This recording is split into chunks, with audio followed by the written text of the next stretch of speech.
se retrouve aujourd'hui pour une nouvelle vidéo pour les CM1 sur les nombres décimaux.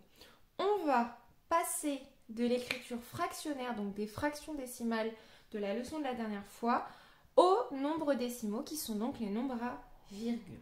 Alors, la dernière fois on s'était arrêté avec cette fraction décimale qui est 126 centièmes.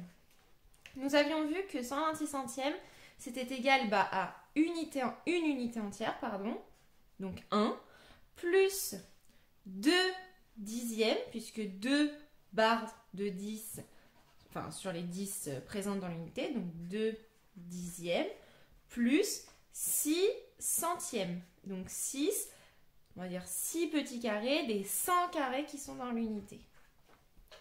Ok, donc on va avoir 126 centièmes et on va devoir trouver le nombre à virgule. D'accord? Pour trouver le nombre à virgule, on va avoir besoin d'un tableau de numération.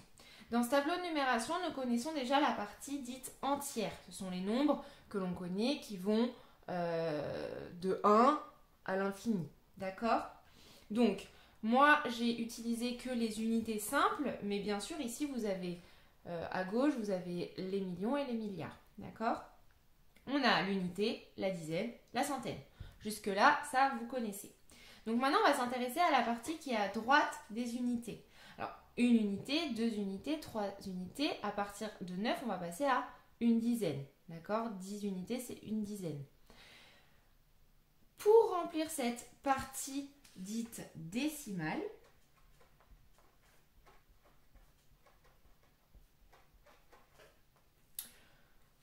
on va avoir besoin du coup des dixièmes, des centièmes et des millièmes. D'accord? Donc on va venir placer dans le tableau les dixièmes, enfin j'écris petit, les centièmes et les millièmes. Alors, si on fait un petit rappel, pour passer des unités aux dizaines, c'est 10 fois plus grand, d'accord? Puisque quand j'arrive à 10 unités, j'ai une dizaine, d'accord? Pour passer des dizaines aux centaines, j'ai encore 10 fois plus grand, d'accord? Eh bien, c'est la même chose, mais du coup de l'autre côté. Ici, c'est de plus en plus grand, 10 fois plus grand. Ici, c'est 10 fois plus petit. D'accord? Donc en fait, c'est comme si on avait un tableau un peu qui allait dans le sens inverse. D'accord? Parce que vous voyez, ici, on a dixième, centième, millième dans ce sens-là, alors que dans l'autre sens, c'est dixième, centième, millième. D'accord? Donc ça fait un peu effet miroir. Donc, pour passer du dixième au centième, c'est 10 fois plus petit. D'accord? On divise par 100. Ici, on multiplie par 100. Ici, on divise par 100. D'accord? Donc, les dixièmes, pour rappel, c'est 1 sur 10. Les centièmes, c'est 1 sur 100. Et les millièmes, c'est 1 sur 1000. D'accord? Alors, pour passer de l'écriture fractionnaire, donc 126 centièmes à l'écriture avec une virgule, on va utiliser ce tableau. Il va simplement falloir mettre le 126 centièmes là-dedans. Alors, une petite chose que j'ai oublié de dire, et on n'a pas parlé du plus important, qui est quand même la virgule, puisque les nombres décimaux, c'est des nombres à virgule. La virgule, elle se met entre la partie entière et la partie décimale. Elle va séparer les unités des dixièmes. D'accord? Donc, en fait, à chaque fois, on va venir mettre notre virgule ici. Ok, alors on va venir placer 126 centièmes. Donc, là, on a la décomposition, puisqu'on s'est servi au départ du schéma. Donc, ça va être d'autant plus simple de placer 126 centièmes dans le tableau. Alors, 126 centièmes, j'ai une unité qui est ici. J'ai une unité pleine. Donc, je viens prendre mon orange et je viens mettre une unité. Ensuite, je croise la virgule, donc je mets ma virgule. Ensuite, j'ai 2 dixièmes. Donc, les dixièmes, ils sont là. Je vais venir mettre 2. Et j'ai 6 centièmes, donc je vais venir mettre 6 dans les centièmes. En fait, c'est exactement comme quand je vous dis, voilà, il y a 6 dizaines, vous mettez 6 dizaines. Quand je vous dis, il y a 4 centaines, vous mettez 4 centaines. Là, c'est la même chose. Là, c'est vraiment les noms des colonnes. Donc, 2 dixièmes, je viens mettre le 2 dans les dixièmes. D'accord? Donc, maintenant, c'est tout simple, il ne me reste plus qu'à lire. 126 centièmes, c'est égal à 1,26. 1,26. Ok? On se fait un autre... j'ai pas pris mon petit brouillon pour mes nombres. On se fait un autre exemple. Alors, on va prendre 1428 centièmes. C'est égal à quoi comme nombre à virgule? Alors, je vais faire exactement la même chose.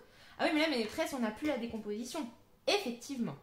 Alors, tout simplement, vous voyez ici, j'avais 6 centièmes. Parce que c'est sur les centièmes. Donc, mon 6, c'était mon premier nombre. Après, j'ai remonté comme ça. Là, je vais faire la même chose. J'ai 1400. Alors, on va quand même mettre la petite apostrophe pour le 1000. 1428 sur 100. Donc, centième, je vais commencer dans la colonne des centièmes. Vous allez comprendre quand on va faire l'inverse. Donc, je viens mettre le 8 dans les centièmes, puisque c'est sur les centièmes. Ensuite, je viens mettre mon 2. Je viens mettre ma petite virgule. Et je continue en fait à mettre mes nombres les uns après les autres. Donc, j'ai mis mon 2, il faut mettre mon 4. Puis, mon 1. 2400. Donc, 1428 sur 100, donc 1428 centièmes, est égal à 14,28. 14,28. Donc ça, c'est la première étape. On passe de la fraction à l'écriture décimale. Maintenant, faisons l'inverse. Si je pars de 13,4, combien ça fait en écriture fractionnaire? D'accord? Combien ça fait? Quelle est l'écriture fractionnaire de ce nombre? En fait, c'est la même chose. Hein, d'accord? Quand on dit 1428 centièmes ou 14,8, c'est exactement la même chose. C'est le même nombre. Alors, j'ai 13,4. Eh ben, je vais venir mettre 13,4. Donc, j'ai 13, donc j'ai une dizaine. J'ai 3 unités. Je viens mettre ma petite virgule. Et ensuite, j'ai 4,04. 1,4. D'accord? Donc, là, pour venir lire, parce que vous allez me dire, maîtresse, on fait comment? Alors, eh ben, c'est comme quand je vous disais, par exemple, quel est le nombre d'unités. Dans 13,4, le nombre d'unités, c'est 13. Je mets ma main comme ça, vous savez, en angle droit. Ben là, c'est pareil, je vais venir décaler ma main au dernier nombre. Ici, il n'y a pas de nombre, donc hop, je reviens ici. En fait, je vais être sur une fraction en dixième. Donc, en fait, je remonte. Donc, je vais mettre des dixièmes, pardon. Et j'ai donc 134 dixièmes. Voilà, tout simplement. On en fait un deuxième pour que ça rentre. On va faire 89,12 égale en fraction. Allez, je viens placer mon 89 dans mon tableau. Donc, j'ai 8 dizaines.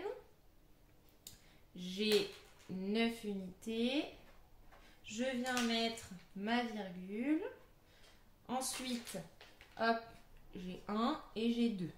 Donc, en fait, j'ai 1 dixième et j'ai 2 centièmes. Mon nombre, hop, je prends ma main, je me décale jusqu'à ce qu'il n'y ait plus rien. Mon nombre, il va être en centièmes. Donc, je vais venir mettre 100 au dénominateur, d'accord? Et ensuite, je viens écrire tout le nombre sans m'occuper de la virgule. Donc, 8912 centièmes. Voilà, vous savez donc maintenant, grâce à cette vidéo, passer de l'écriture fractionnaire à l'écriture décimale, mais également de l'écriture décimale à l'écriture fractionnaire. D'accord? Donc, le premier exercice d'aujourd'hui ne va pas tellement traiter de ça. D'accord? Mais je ne pouvais pas vous parler des nombres à virgule sans justement passer de ces deux, d'une écriture à l'autre. D'accord? On va commencer par lire les nombres à virgule. D'accord? Arriver à placer la virgule au bon endroit. Puis, dans les prochains exercices, vous ferez vraiment ce petit... on passe de l'un à l'autre. Voilà!